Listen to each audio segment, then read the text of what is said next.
All right, we're back on the Gold Medal Mindset. Have a return guest. I had to have him back. He's my homie. He's my friend.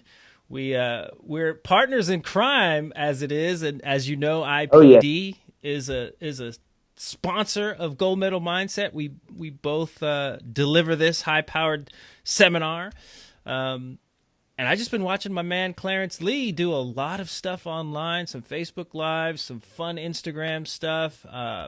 And so I just figured I'd have him back on because he has so much going on. I figured it'd be great to have him tell the audience what he's all about and what he's doing. This is the Gold Medal Mindset, where we bring you all things winning in business, sport, and life. I'm Dr. Jason Richardson, pro BMX world champion and Pan Am Games gold medalist. Thanks for joining in. Get ready to mine for gold as we challenge your perception to change your results. Yeah, appreciate it, Jay. Well, thanks for having me back. This is it's always fun getting to hang out and try to add some value to people. It has been a fun ride for me, especially these last couple years. Just getting out of the military. Folks know I was a flight surgeon for 5 years in the United States Air Force. Deployed a ton of times, 5 times. I just went over to the civilian side about a year ago, and it's been good. Medicine is great, learning a lot about the business of medicine. I'll tell you what, more and more of my time, I've been focusing on what I call my purpose, or what I'm meant to do. I love medicine. But as I went that route, I started to realize I wanted to add value in different ways to people. And so, just being online and being able to share an inspiring, uplifting message, that's what I love to do. And with social media, I mean, you just have so much of an opportunity to do that. I like starting out small and just spending time doing what I love to do, because right now it's not about the numbers. It's not about how many people are following or watching. It's more of, me actually getting to do what I love to do. So that's what you see. That's what you see online. No, it's good. And I can tell you from the last podcast, I think you might have been my first show or second show. Maybe. I think. I don't know. But the line that struck a chord with people that really resonated was, you don't need a prescription. People don't need a prescription. They need a purpose. Yes. And they don't need a pill. Yeah. And that, but it's one thing to hear a Tony Robbins say that. It's one thing to hear a psychologist like me say it, but coming from a medically trained doctor, somebody who prescribes, to say you don't need a pill or you don't need a prescription, you need a purpose. I think that's a pretty powerful statement. Yeah. I'm going to share a quick story. I saw a patient last week, and I was just telling my wife Chanel about this. But when you're in your lane all the time, what that means is, like, when you're serving your purpose or trying to serve your purpose all the time, opportunities will present themselves. So I practice occupational medicine. So it's a lot of pre-employment physicals. It's a lot of folks getting hurt on the job, accidents, things like that. Well, I'm seeing this guy, and he's coming in. He's a truck driver, and he's got all this stuff going on at home, right? He's just his wife just got diagnosed with a tumor on her brain. Oh, man. He's got uncontrolled diabetes. He's obese. He's been out of work for 8 months. I mean, it's just a lot of stuff that's going on. And so there's a lot of regulations when it comes to people being able to drive trucks on the road. So that it's a highly regulated field. Okay. So I'm coming in, I sent him out 6 months ago. I'm seeing him back 6 months later, and he had a bunch of things he had to do to get back on the road. So I'm there. He's done his job. He's gone to see his doctor. He's done everything he needs to do. Well, then something else comes up. He's got uncontrolled diabetes. And so I'm talking about this with him, and he's like, dude, I don't even care anymore. He's like, I don't care if I pass this physical. He's like, I don't care. I just can't take it. I'm done. I'm like, F it. And so like at first I was kind of like, is he like mean like F it, like forget the job? Or is he Like really life. saying, yeah, like is what are you saying? And so usually with these things, I'm in 15 minutes and I'm out, right? But I hear this little voice in my head. I'm like, I got to make time for this guy. Mm-hmm. So I sit down and I start talking. I start diving in. Well, what is going on? And he's just giving me this and that. And he's telling me all the stuff that's happening. And he's just like, man, I don't know if I got enough fight in me anymore. He's like, I don't know if I got that dog in me anymore. I can't fight anymore. And I'm like, oh my gosh, like this is what I do. Right. So I'm like, boom, I start dropping the hammer on this guy. I'm like, listen, you got kids. If you're not going to the gym because you don't feel like going to the gym, no, you're going to the gym for longevity so that you can live, so you can be there for your family, be there for your kids. And so I'm taking him out of this little wormhole of like life sucks right now and making his picture huge about seeing past it, right? Because he wasn't able to see past. He was mired in his own pain. Oh my gosh. Which he went down a wormhole, man. He couldn't see past it.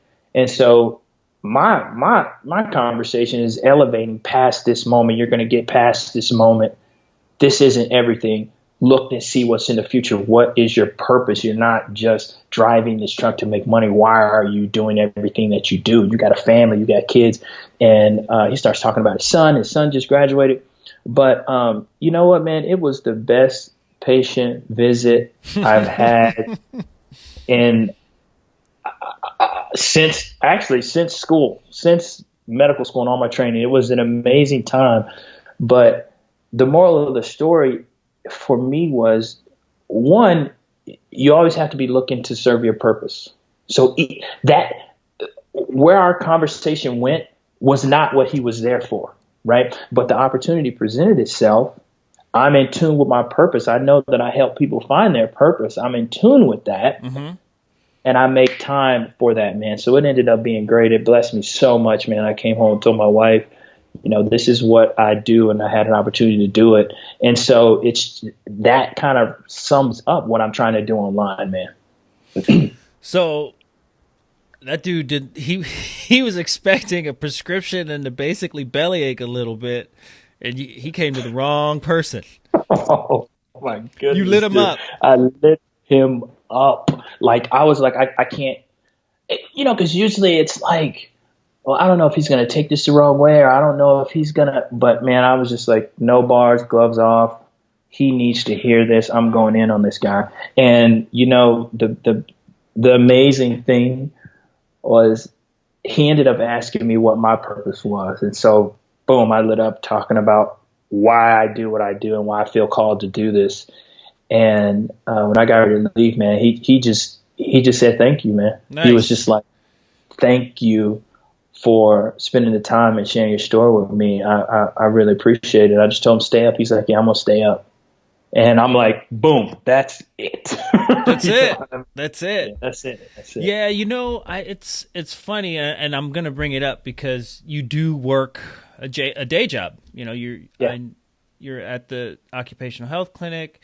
You know, what is it? What is it? Physician executive. So you run the place, and you're working at medical director. Yeah. Medical director, and I know you're out there on the road. You're speaking, and you have an online business, and we work together with some things. But there's something to be said, even though you have the ability to quit your day job, but there's something to be said about not quite letting it go.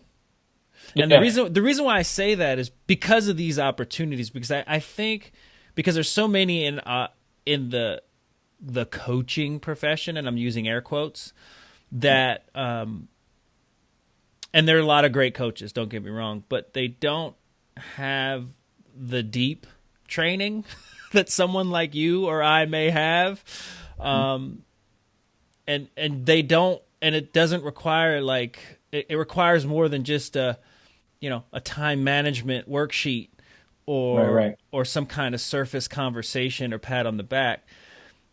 And so I like that you stay in the trenches because I think it keeps you humble. Obviously, you're a humble dude, but it keeps you humble. But I think it also keeps you sharp for when you put your cape on. whether you're at your day job or you're delivering a talk to 3,000 students. Yeah, it's when I got out of the Air Force and became a civilian, I was working, I was seeing patients 7 days a week. I'm boom, I gotta go, get it. And just no life. I mean, my wife just was like, 7 days, really? She probably saw you more when you were deployed. It's like, really? It's like, come, are you serious? And so I went from 7 to 6 to 5, 4, and me and you had these conversations. I'm like, hey, I'm going to 4 days, and they're like, hey, I'm going to 3, but.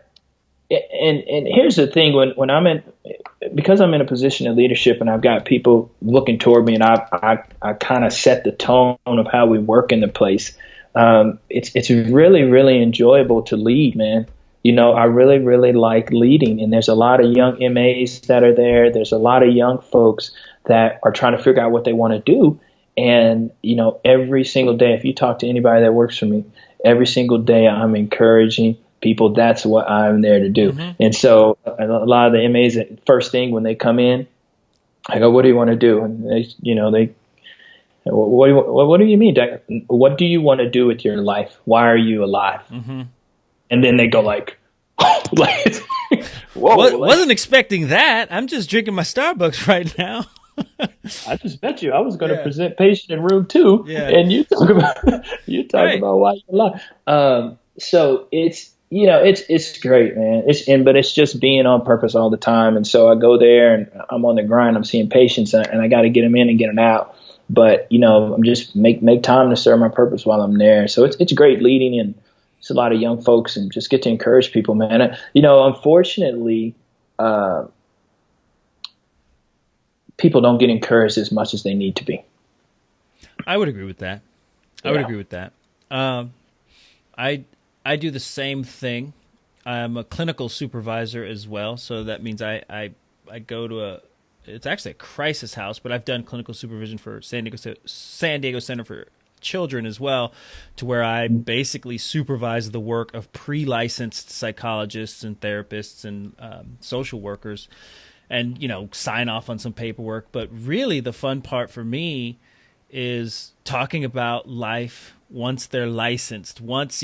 Are you going to start your own business? Do you want to stay in county mental health? Are you, what kind of practitioner are you? What kind of business do you want to have? And they're like, and to see them light up and to hear them say stuff like, well, they don't talk about that in school. I'm like, I know they don't talk about that in school. They don't talk about the business of how you actually do what you're supposed to do. But even deeper than the business aspect of it, just getting to, again, to your thing, purpose, why they're doing it, and reconnecting that for them. I mean, even if they are charged up about being licensed in 2 years, or maybe starting their own practice and they're in county mental health just getting their hours, I know they're charged up enough that day based on that hope, based on that vision, based on that what could be for them, to where they're putting in a better day in the trenches, even though that's not necessarily their purpose. Right. And make a great point. And that's one thing that I have to do a lot of explaining about is your job may not necessarily be your purpose. In an ideal world, you do need to be spending the majority of your time serving your purpose every day. So if that means employment, absolutely, because that's where we spend the most of our time. So delineating that and understanding how you can serve your purpose even as you're doing whatever job that you're doing, you serve in that position, waiting for opportunities for you to do what you really want to do, which is an example before. But another thing is, man, the business side, absolutely. And I think professionals, specifically, either chiropractors or psychologists, physicians, just understanding that you are a brand and understanding that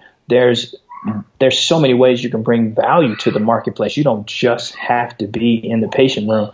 There's other ways that you can serve and that you can add value. And so that's the business piece, man. And that's what me and you talk about, because it's like, hey, you don't have to, a lot of practitioners, if you will, they put themselves in a little box and say, this is all that I do. But it's getting out of that box, right? And getting away from that hours for money. Yep.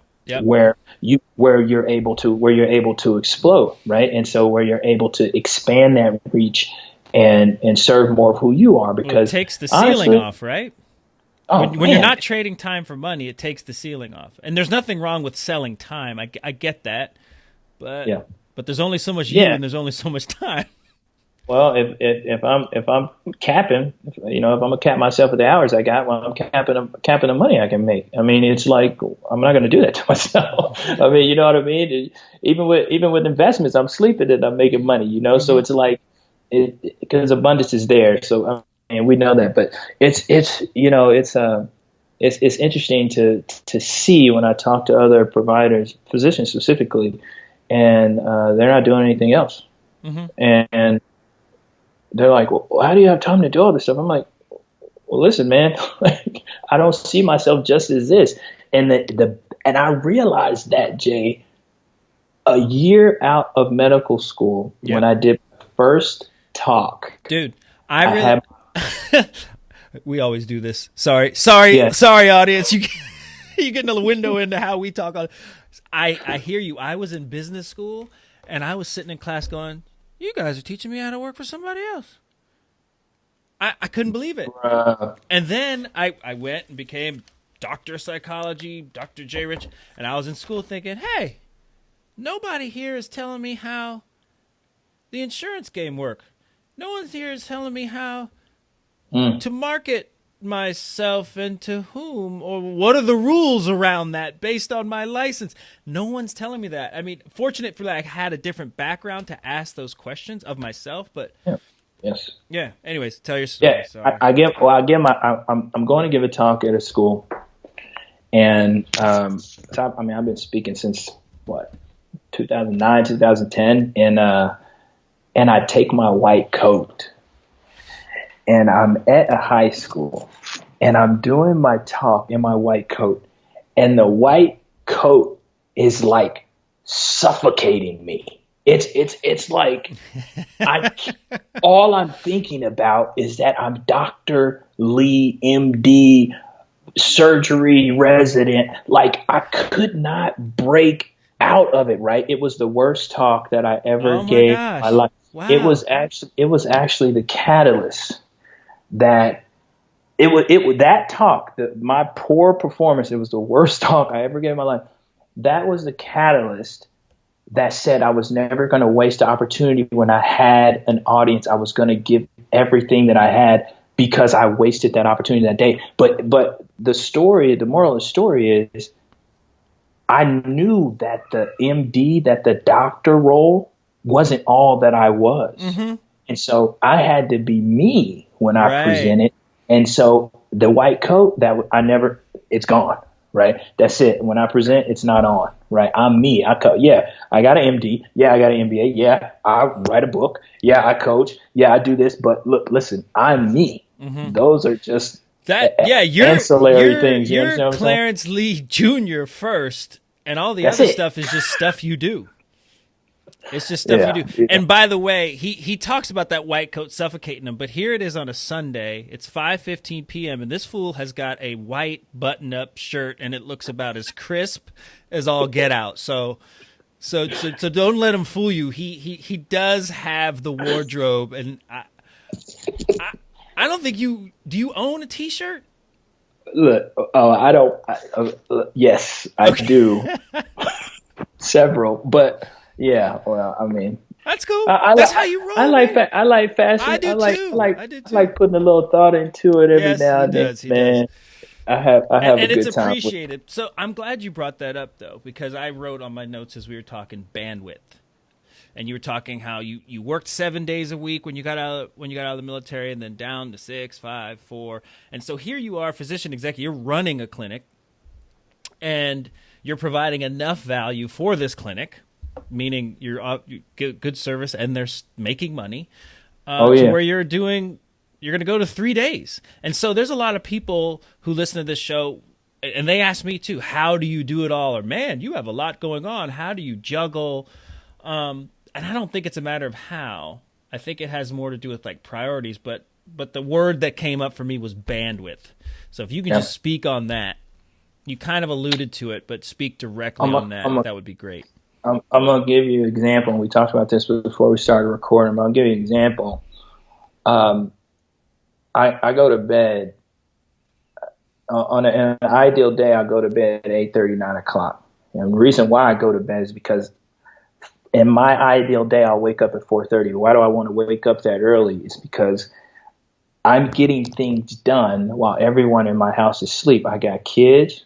Got a wife. I value their time and I value time with them. So I have to figure out how I can get things done and not sacrifice that time, because I've been down that road, right? So we've talked about that. I've been down that road. I learned a huge lesson. So I said, well, how can I get stuff done? Well, Marcus, listen, you're going to have to get things done when they're asleep. Third shift, people. 4:30, I'm up. I go through my routine. I do my stretching, my meditation, do my breathing, and I'm ready to hit the ground running. And I got a couple hours of work in before my son's even up, And so it's just realizing that every day I have to do something to serve my purpose, man, every single day. And so that bandwidth or that expansion, you will find the time, and I'll find the time, and it's just so motivated. And people say, well, why? You're already this, you're already that. Why do you do more? Because listen, I'm listening. Before we're listening, man. We're listening. I am done. Before I die, I need to. It is my wish for my life to have given everything that I can. And so I don't like wasting a day, because that day is a gift, and that's a day for me to give to the world my gifts. And so if you know your gifts, you know where you're talented, you know where your purpose is, there's no excuse. There's no excuse for you to be wasting a day. And not that you got to do work every day. Obviously, when I'm spending time with my family, look, that's my purpose. Yeah, that's what I hear it. I hear it as optimizing. Oh yeah. I hear it as optimizing your moments. So if you are watching TV or a movie, it's really like the phone is off. You are in it. Wife's head's on your shoulder, like boom. If you're shopping for a car, it's like you got the catalogs out, and you're trying to pick options, which stitching you want with the leather, like you're optimizing the moment. If you're up at 4:30 working on the talk, or getting your online courses mapped out, I view it as optimizing versus kind of, I don't know what the other word would be, but I just view it as like optimizing whatever moment you're in. Absolutely. Yeah. And making the most of the gift of life that we've all been given, man. And, it's funny, today it's listening to a speaker, and it's talking about how longevity and the length of a person's life. And he says something that I'm using it right now. I'm going to use it until I find a better one. But he said that people aren't living longer. They're just taking longer to die. Ouch. And so I was like, man, that's it. That is it.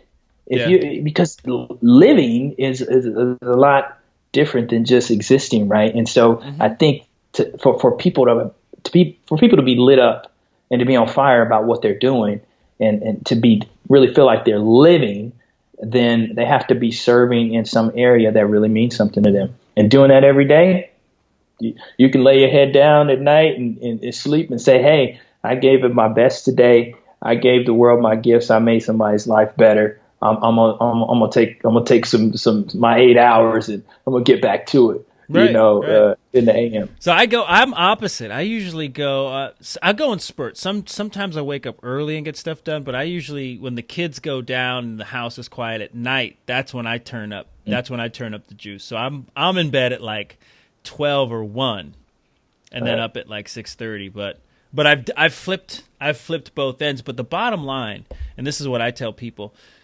the stuff that's important to you always gets done. And so it's really just a matter of you, me, you, I, us, looking at our own lives and going, all right, what have I gotten done? And if you look at that list, you'll start to realize what's important. And if it's and if there's some things on that list that you might not want to write home about or be scared to talk to your father about, as far as things you've gotten done, what you've prioritized, then it's a priority change. You said something about no excuses, and because I'm a psychologist, I'm acutely aware of people's pain. And even, whether you're poor or rich or anything in between, somebody's dealing with it somewhere, right? It's just basically people not getting what they want, experiencing things that hurt. But what I've noticed is people, myself included, we kind of like our excuses. So how do you reconcile that? Man, I mean, I know how I do it, but I want to know your tricks. I don't know if you teed me up. I don't know if this was organic or what. People I do. Yeah. Because if you take that excuse away, it's like, then it's really on them, right? Yes. Well, Jay, this was good, man. But obviously, my next book's about that. So the title of the book is Persist. It's coming out in May. Subtitle: How to Beat the Things That Make Us Quit. And so the whole book, I'm talking about the top 10 excuses people use, things that are standing in the way of their dreams. And so, for me, just to give you a quick rundown of some of the things, I'm scared. Being fearful, I'm scared. I don't know how. I don't have money. I don't have the time. It's not the right time. My circumstances won't allow it. I'm too old. I'm too young. Mm-hmm. So each chapter I go through and I break down some of those, but just to talk about one, and I think which is it's the last chapter. But after I finished the book, I was like, man, maybe I should have wrote this. You don't have to spill the beans. I won't. But here's. But we would like a tease. Here's the one thing that is, I would say, counterintuitive to people about things that are standing in the way, things that are making them quit, and that's being comfortable, man. Being comfortable. So having a cush life or a good job or a good enough job or, being in a nice neighborhood or whatever, having a comfortable life, but that you can do more. And that comfort will lull you to sleep. It lulls a lot of people to sleep. So they end up, being complacent. And a lot of people, if you ask them, hey, can you do more? I say, yeah, well, why aren't you doing more? Well, then I'd have to take a risk, and then I might lose my job if I step out and do that, or it's the comfort that people are hanging on to, and it's the comfort that a lot of people love. But I think to live, like we're talking about, that living longer, and not just taking longer to die, but I think in the living, it's at the edges. It's at the edges, right? It's outside of your comfort zone. That's when you get the most excited. I mean, the vision that I'm getting right now is seeing you on the bike jumping, man. I mean, you know what I'm saying? Yeah. Like staying on the ground. And I don't jump, but I mean, I snowboard and I do, but not anymore because of my Achilles. But I'm coming back next year. Yeah, we're riding next year. it's that taking off, right, and taking that risk where the excitement is, and that's the living, that's the life, that's the stories that you tell. Yeah, I that complacency is a trip because it's literally why we're talking right now. It's why I text you to say, "Hey man, are you up for a podcast?" Because I kind of had some work in the bank, kind of. And my kids were doing the soccer thing, and my wife had them under control, and then they were going to the grocery store, and I had this time, and I have a great TV, a great living room, and a great house and a great neighborhood, and I like it. I'm grateful for it, but it wasn't sitting with me well to just sit and watch TV. And then I was looking out in the garage, and the garage was clean. I was looking at the car was clean. I probably could have cleaned my bike, but I was like, something's telling me to get to work. So I drove to the office, and I'm like, and here we are. Yeah. So I'm literally at my office talking to you on a Sunday. And the funny thing is my son, because last night, I don't know how it came up about retirement and work, and he's only 11 going on 12, but he was talking about that, and I had to snatch him, not physically, but snatch him mentally, because he was starting to get into that, retire. He started to get into that speak of like, how come Dad, how come Papa, his grandfather, how come is he at the age where he could retire? I said, oh yeah. How come he still works? And I was like, oh no, he didn't ask me why he said. And I just said, son, he works because he wants to. And because and he was kind of tripping on that, because the message he's told, even at 11, is like, you get a certain age and then you stop working, and then you can enjoy your life. What? No thanks. For real? How about I enjoy my life before I work? I enjoy my life during my work. I enjoy my life after I work, and I enjoy my life if I choose to or not choose to work, And that's a hard thing to teach an 11-year-old, but I have to let him sit with some of it, and just, only so much I can explain, but it's a trip, and I don't know where that was coming from, but it was almost like natural. I had to nip it in the bud, Dr. Lee. Well, that's a good. I mean, work ethic is something I definitely think you learn at home, and it's something that is definitely taught. So, people think that it's this natural thing, and I think that's another something else that holds people back is getting into this. Oh well. That person naturally has more work ethic, or they naturally have more energy, or they naturally are talented. But no, I think work ethic can definitely be taught, and it's just a mindset. So it's just getting out of that, whatever excuse you've got, if you have one, getting out from behind that. Yeah. And the funny thing is, and then if you don't have the excuse, getting out of the comfort. And I'll be, candid. I was a disgrace. Well, not a disgrace, but I was dishonoring my talent early on in my college days. I was a dishonor to my talent because I trained for racing, but just enough, I studied, but just enough. So it's so funny, and I'm on this thing. My kick is like start yesterday. Obviously, I'm a man who's 42 years old, so you could call it midlife crisis or what. But I had my best years as a racer, as a competitor later in my years, and that's when I decided, right, when the priorities changed, to really get after it and really put it out there and not be scared of, if I get to the final and almost win, like having to shift that fear to like my fear was turned into I'm not working hard enough That was the new fear versus, the old fear was like, but what if I get there and then I lose or then I don't make it?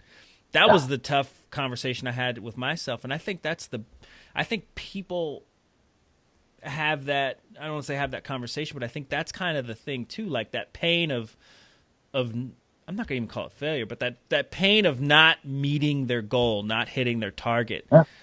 And that's where we talk ourselves into this comfort zone, or we talk ourselves into this excuse, which I love to say, the struggle is manufactured. I had a guest on, her name was Cody Sanchez, and she was just like, the struggle's not real. And I loved it. And honestly, what I loved about her, she cruises through life. And I don't say that in a bad way. Like, she owns it. She's like, no, I mean, she works her tail off, but she cruises through life at the same time. And it's just her shift in mindset, what she thinks possible for herself. Yeah. It's no, those are great points, man. I'm sitting here thinking to myself about about excuses and things that I try to make. Me and you're working on some stuff. Hopefully we'll be able to go present at some of these athletic programs. But I think one of the main lies that I had in my head when I was playing basketball in college was I did not understand how hard I had to work. Like I didn't get how hard even being talented, even being the fastest or being able to jump the highest or being the one that people say wow about or whatever, even having those talents, because my work ethic wasn't there, I wasn't able to go as far because, talent is, it's a dime a dozen, honestly. The work ethic is what gets people. And so, when I'm speaking to athletes, it's more of, hey, you've got to understand the bar where you've got to put it. Mm-hmm. It's got to be so far past what an ordinary or what a reasonable person would say is enough training. And so, like, I'll give you an example from my life. I was a 3-point shooter. Mm-hmm. So I would, and now I feel bad about even saying it. I shoot in the gym. I shoot. I might shoot 100 shots, but I would leave the gym the moment I made 10 in a row. Oh. Boom, boom, boom, boom, boom. 2 around the key, 2, top of the key, corner, boom, boom, boom. I hit 10. I was like, oh, I just hit 10. Bro, yeah, I got this. Oh, come on now. Listen. Mm-hmm. And then I go and read, I think it was last year before, Steph Curry wouldn't leave until he made 100 in a row. And so then I'm like, mind blown, right? That's why he's where he is. And I stopped playing in college, right? But it's like a reasonable person. I like to consider myself reasonable. Mm-hmm. A reasonable person might say 10's probably good enough. Mm-hmm. But it's not if you want to bridge that gap, like we're talking about, between your potential, what you potentially could do, and where you are. Yeah, right? It's about. I think it's a bit about being unreasonable about what you want, and your expectations about yourself. But that's the gap that I shoot for people when I'm talking to them. When I ask them, what are they doing and can they do more? And most people know that they can do more. But then it's like, well, why aren't you doing more? Mm-hmm. Right? And it's not about do, but it's like, what are you passionate about? Are you spending time doing it? Why aren't you spending time doing it? Oh, well, I got this. And then the excuses come. But I think every person knows, if I look them straight in the eye and I ask them, are you doing or performing or delivering the value to your potential right now in your life? Mm-hmm. Everybody knows the honest answer to that. You don't have to play any games. Yeah, it's like when people lie about their age. It's like you do know how old you are, right? Who are you fooling? And so that's the gap that I shoot into when I try to snap people to realize, hey, you can do more. Is what is it that's holding you back, or you can do that. I literally have people write this mantra down when I do a training or a seminar, and And the mantra is, the more I do, the more I can do. I love it. The more I do, the more Love I can do.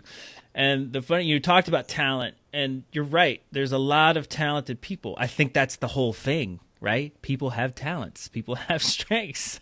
Damn it. like there's got to be something that you're good at, or decent at, or really like. So talent will make you good. Skill will make you great. And not all of us take the time to develop the skill. And the skill isn't really being the better 3-point shooter. The skill is being dedicated enough to becoming the better 3-point shooter. It's great that you mentioned this, because right now, personally, I'm working on the second book, Persist. And when I finished the manuscript, when I set out to write it, I said, well, how can I become a better writer? Because I can just write, but how can I write a better book than my first one?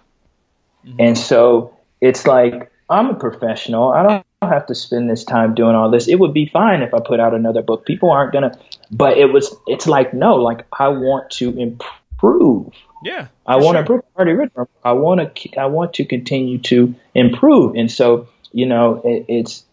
this book, it's like, okay, my reference section is more, I've got exercises, I got an index, it's like all of these additional things just to make the book better. And then it's like multiple rounds of editing, and then just like bouncing it off of different people. It's like how to improve and continue to improve, because if I'm going to live, I might as well continue to get better. I might as well continue to learn more. You might as well optimize. Optimize, try to grow, get better at this, and become more of a master of life, better at relationships, better with my kids, better with my wife, better with my writing, better in my field. Why would I want to plateau? Right. Why would I want to ever accept a plateau? And so it's for the podcast listeners, like, hey, if you know you're at that plateau, if you say, oh, am I plateauing? It's like, okay, what do I need to do, or how can I get to the next level? And that's and you have to want to get there. You know what I mean? And if you want to get there, then there's lots of people that can help you.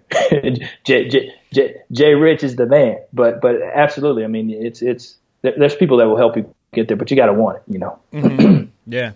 Well, I do appreciate this conversation as always. It's fun to have this conversation, because we probably would have had this conversation anyway if I just called you. So we might as well record it and offer some value to the listening audience.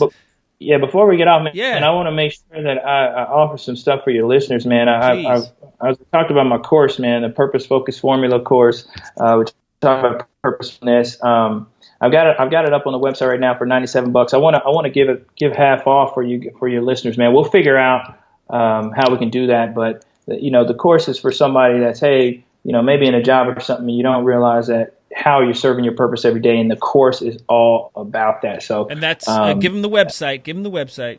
So if you just go to ClarenceLeeJr.com and go to the courses tab, you'll be able to see the courses, and I'll link something up, man. So maybe in the show notes or something, we'll get a discount out for your folks. But yeah, ClarenceLeeJr.com. And actually, we'll just do slash. We'll do slash. Well, yeah, we'll send a link. We'll figure it out. Send the link. Yeah. And I will make it. It'll be easy. So when you go to listen to the show, if you go to my website and listen to the show, there'll be a link to your website that'll link directly to the course. Yep. And that'll be easy. I'm sure you'll email me a code. Yes. Of some sort. All right. Yeah, man. We're learning too, audience. We're learning too, as you can see. So we're okay. We're okay to wear it on our sleeve. So that's how it works. With that said, Dr. Lee, I appreciate it as always, and I'm looking forward to Philly and planning for IPD Philly as well. Yes, September 30th. It's coming. I'm so pumped. Did medical school in Philadelphia. Obviously, Greg went to high school there. My family's 20 minutes across the river in Jersey. I'm bringing my bike. I'm doing like all kinds of stuff. Philly cheesesteaks. I'm bring some Pepto-Bismol as well. 30th. Yeah. Yes, September IPD 30th. September 30th. We have four 4 of us on stage. Oh, yeah. Definitely an intensive workshop speaker series that will, light your business up and light your life up. Come on out.